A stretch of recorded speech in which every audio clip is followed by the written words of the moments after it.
عليكم ورحمة الله وبركاته. صباح النصر، صباح الكاس. الأهلي بطل الكاس، الأهلي بطل الكاس رقم 39 في تاريخه.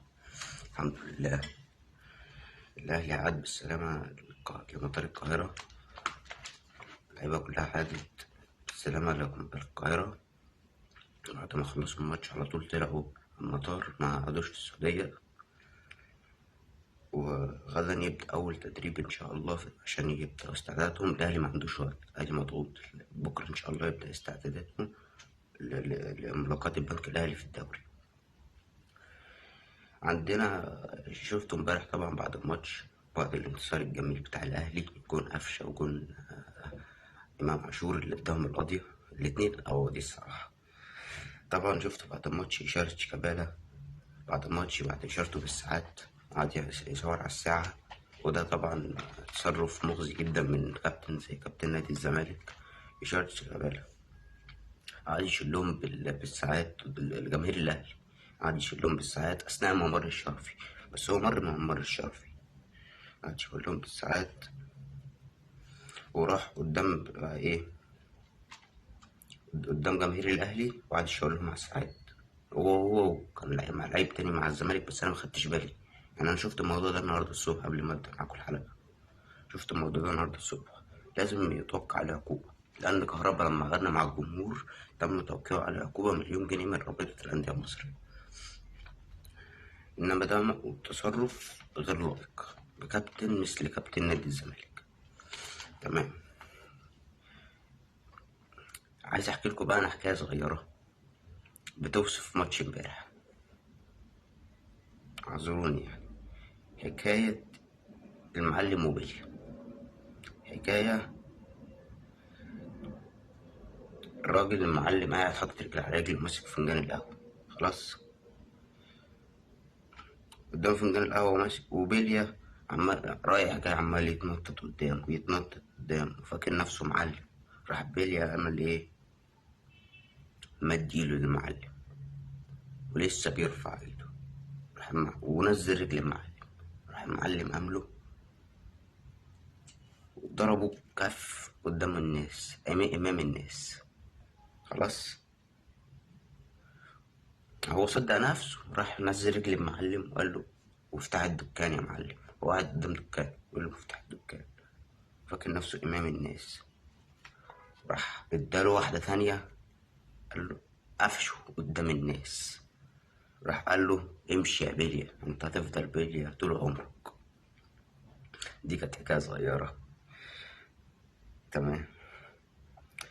جوزيه مورينيو شفته طبعا امبارح في الاستوديو التحليلي بتاع اون تايم سبورت، قال على الاهلي، قال كلام جميل جدا. قال على الاهلي ريال مدريد افريقيا، وكان ابو تريكة بالنسبه له كان افضل لعيب افريقي شافه في تاريخه. والاهلي عنده سحر. خلاص الاهلي عنده سحر، والفرق الكبيره بتبان في الاوقات الحرجه، لان امبارح الاهلي جاب الجونين بتوعه في الدقيقه 80 والدقيقه 90. الدقيقه 82 جون امام عاشور، وديها بلس 90 جون قفشه. الفرق الكبيره سحرها والفرق بيبانوا في الأوقات الحرجة والأوقات الأخيرة والأوقات الاستثنائية.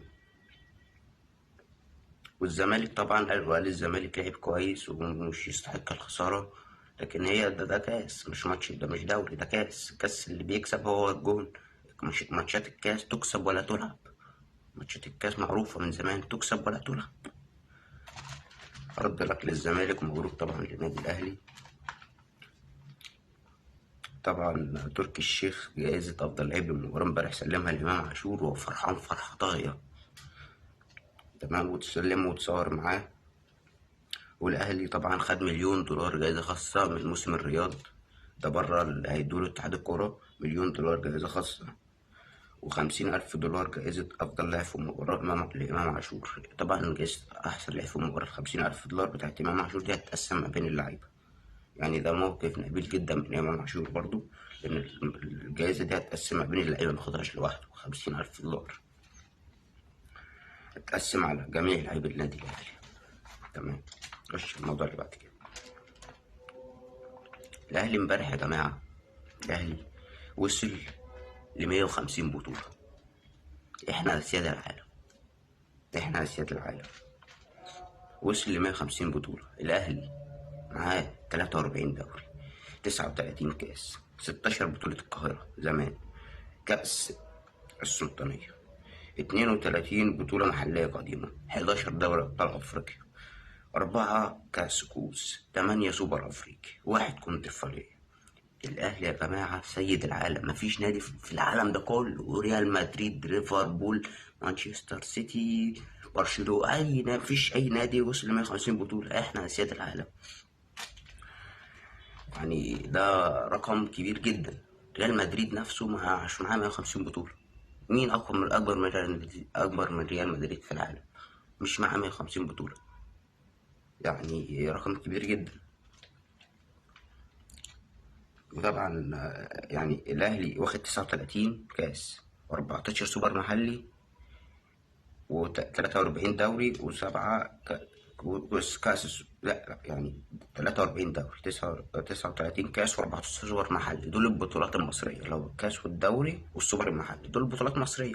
الأهلي فاضل له 3 بطولات ويوصل للمئوية المصرية، البطولات المصرية. الأهلي مع 43 دوري، 39 كأس، 14 سوبر محلي. تمام، يعني احسبهم هيطلعوا لك 97. الأهلي فاضل له 3 بطولات ويوصل للمئوية المصرية الحديثة. يعني ما حسبتش البطولات القديمة اللي هي كانت السلطانية، البطولات المحلية القديمة، لأ، ده المئوية البطولات المصرية الحديثة. بس الأهلي فاضل له 3 بطولات. طبعا هتعمل له حفلة إن شاء الله كبيرة، وإن شاء الله يبقى معانا مستر كولر اللي معلم على الدنيا كلها. طبعا شفت امبارح تصريحات إمام عاشور بعد الماتش. قال إيه؟ قال امبارح كان هو مريض جدا. مش يعني هو قال امبارح إنه كان مريض، وده طبعا حد ما هتفاجئ انتوا اهو. حد فيكم كان يعرف ان امام عاشور مريض وعنده اي مرض، او عنده، هو بيقول كان عنده نزلة برد. كان بيقول مريض قوي قوي قوي، وحماته ومراته واصحابه هما اللي قووه لانه يلعب الماتش ده. انه بيقول كان عنده، مش عارف، هو قال مريض، بس هو متهيألي يعني كان يعني برد خفيف،